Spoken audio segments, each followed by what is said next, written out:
Welcome to my channel Alfaan TV. أعوذ بالله من الشيطان الرجيم وننزل من القرآن ما هو شفاء ورحمة للمؤمنين ولا يزيد الظالمين إلا خسارا وإذا أنعمنا على الإنسان أعرض ونأى بجانبه وإذا مسه الشر كان يئوسا قل كل يعمل على شاكلته فربكم أعلم بمن هو أهدى سبيلا صدق الله العظيم.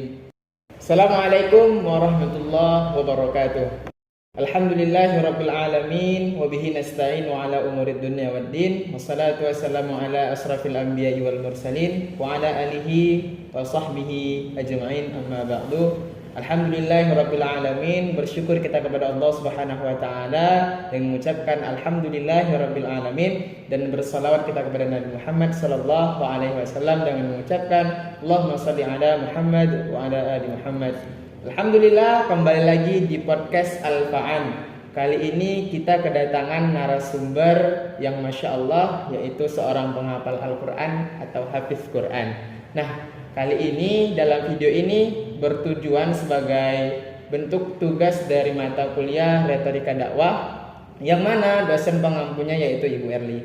Yang saya hormati Ibu Erli, saya akan memperkenalkan narasumber dari podcast kali ini, yaitu Mas Soleh, namanya Mas Soleh, Muhammad Soleh ya Mas? Ya.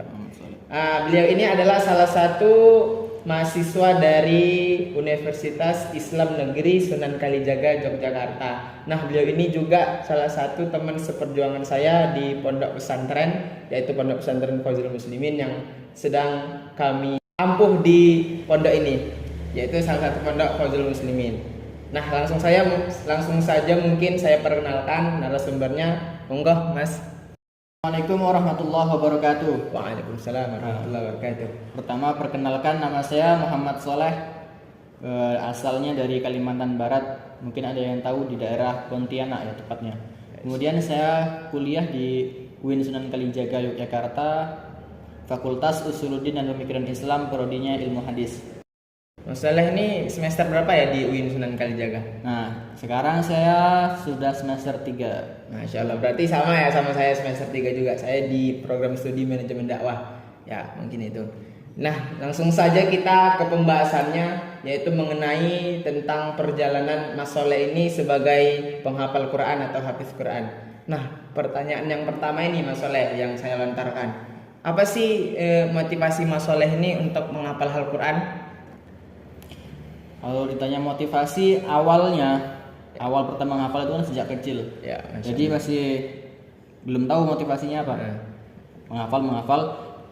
Nah, setelah itu kan mulai menghafal itu sejak sebelum SD.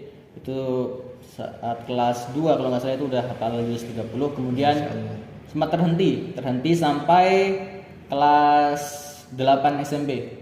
Nah, setelah itu baru kan mulai.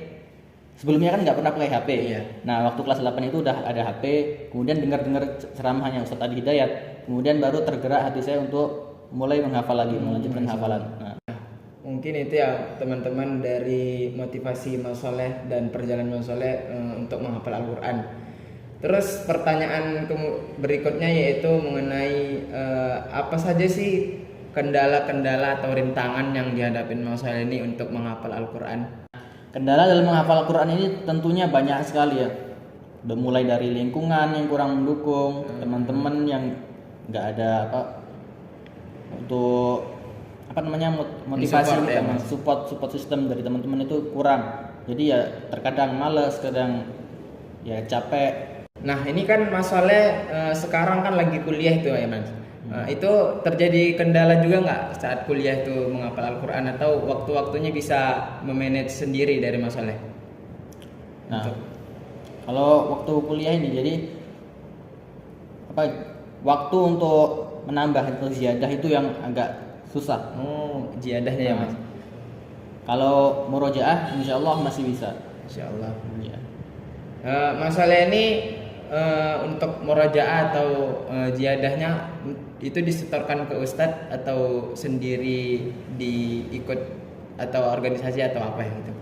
Kalau sebelumnya itu disetorkan ke ustadz waktu di pondok dulu sebelumnya. Okay.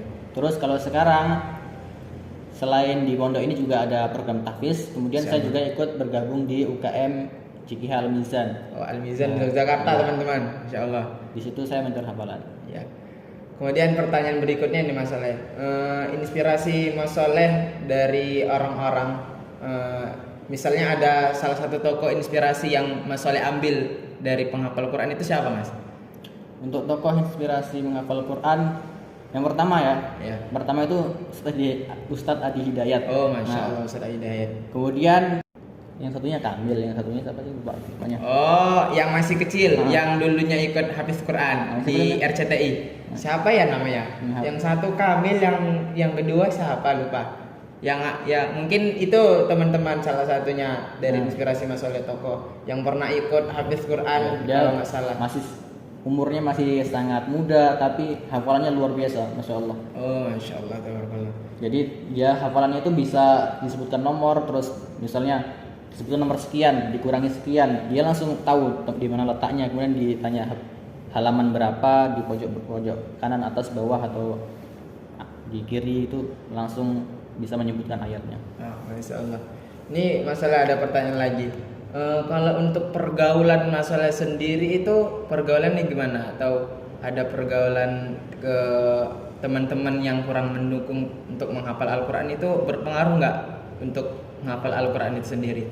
Nah, pergaulan teman-teman ini juga sangat berpengaruh. Karena kalau teman-temannya pada nggak ada yang menghafal Quran, justru sering berbuat yang sia-sia seperti main game atau segalanya. Jadi kitanya terbawa gitu, Mas. Untuk menghafal atau merujuk itu jadi rasanya malas. Mungkin Mas Soleh bisa ngasih kesan dan pesan atau motivasi untuk teman-teman supaya semangat untuk menghafal Quran, gimana Mas Soleh? Nah, motivasi untuk teman-teman ya. Menghafal Quran itu tujuannya jangan untuk supaya menjadi hafiz. Menghafal Quran tujuannya hanya satu, mencari ridhaan Allah. Karena Quran ini adalah kitabullah. Seorang yang menghafal Quran itu nggak harus pinter, nggak harus memiliki harta, memiliki kekayaan, tapi Quran ini bisa dihafal oleh semua kalangan, bahkan anak kecil bisa menghafal. Selain anak kecil, bahkan orang yang punya kekurangan, banyak kekurangan juga bisa hafal. Jadi Quran ini murni, yaitu karunia dari Allah. Jadi jika kalian ingin menghafal Quran, ingin cepat hafal, itu caranya hanya satu. Tingkatkan ketakwaan, banyak-banyak berdoa, minta kepada Allah supaya dihafalkan Al-Quran. Kemudian kalau menghafal Quran, tujuannya jangan untuk cepat hafal, cepat selesai, tapi yang paling utama itu adalah keistiqomahan. Selalu berinteraksi dengan Quran. Kalau kalian nggak hafal-hafal, itu tandanya bahwa Allah itu masih sayang dengan kamu. Allah ingin kamu berlama-lama dengan Al-Quran. Bukankah dalam setiap huruf itu terdapat satu kebaikan dan satu kebaikan itu senilai 10 pahala. Nabi SAW bersabda, "Man qara'a harfan fi kitabillah falahu hasanat wal hasanatu bi asyri amsalihha." Yaitu barang siapa membaca satu huruf dalam kitab Allah, maka dia akan mendapatkan satu kebaikan, dan satu kebaikan senilai dengan 10 pahala. Maka kalau kalian menghafal tapi nggak hafal-hafal, maka kalian akan sering mengulang. Nah, berapa kali kalian mengulang setiap ayat itu? Maka bisa dihitung, dijumlahkan berapa ayat yang telah kalian baca, berapa kali huruf yang kalian ulang, maka segitulah banyaknya pahala yang akan kalian dapatkan. Masya Allah. Kalau kalian tujuan hafalnya untuk menjadi hafiz, untuk cepat hafal, maka setelah hafal kalian akan lupakan. Terus di situ kalau tujuannya untuk jadi hafiz, maka akan timbul rasa sombong, rasa menginginkan penilaian dari orang, yaitu telah dipandang sebagai hafiz. Tetapi kalau kalian tujuannya mengharapkan ridha Allah, insya Allah itu akan menjadikan kemudahan bagi kalian, dan Al-Quran itu akan menjadi penolong di hari kiamat nanti. Karena Al-Quran ini bisa saja menjadi penolong dan bahkan bisa menjadi azab bagi kalian. bisa menjadi penuntut di hari kiamat nanti. Mungkin hanya itu motivasi buat teman-teman yang menghafal Quran. Intinya teman-teman, bahwasannya kita ini harus tetap istiqomah untuk menghafal Al-Quran dan memurojaahnya ketika kita sudah mendapatkan dari apa yang sudah kita hafal itu. Terus istiqomah terus supaya kita mendapat ridha Allah Subhanahu wa taala. Nah, ini pertanyaan terakhir Mas Soleh. Ada seseorang mungkin ya yang udah mempunyai hafalan tetapi hilang. Itu bagaimana, Mas?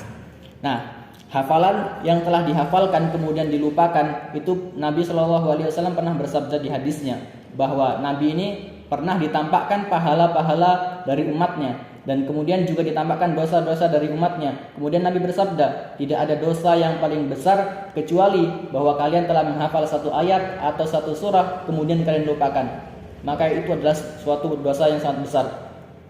Maka seorang penghafal Quran harus benar-benar yakin bahwa dia adalah orang yang mampu, harus meyakinkan dirinya mampu untuk selalu menjaga Al-Quran. Hafidh itu artinya adalah orang yang menjaga. Jadi kalau kamu ingin menjadi hafidh, kamu harus benar-benar korbankan dirimu, korbankan seluruh waktumu untuk Al-Quran. Jadi harus benar-benar kalau sudah hafal harus jangan sampai dilupakan, karena itu adalah suatu dosa yang sangat besar. Mungkin hanya itu. Mungkin itu teman-teman dari Wejangan Mas Soleh mengenai tentang penghafal Quran ini. Mungkin nanti teman-teman bisa termotivasi untuk lebih semangat lagi menghafal Al-Qur'annya dan mendapatkan keridhaan Allah Subhanahu wa taala. Nah, mungkin itu saja podcast kita pada hari ini. Mungkin apabila ada kesalahan mohon dimaafkan dan kami mohon ampun kepada Allah Subhanahu wa taala. Assalamualaikum warahmatullahi wabarakatuh. Waalaikumsalam.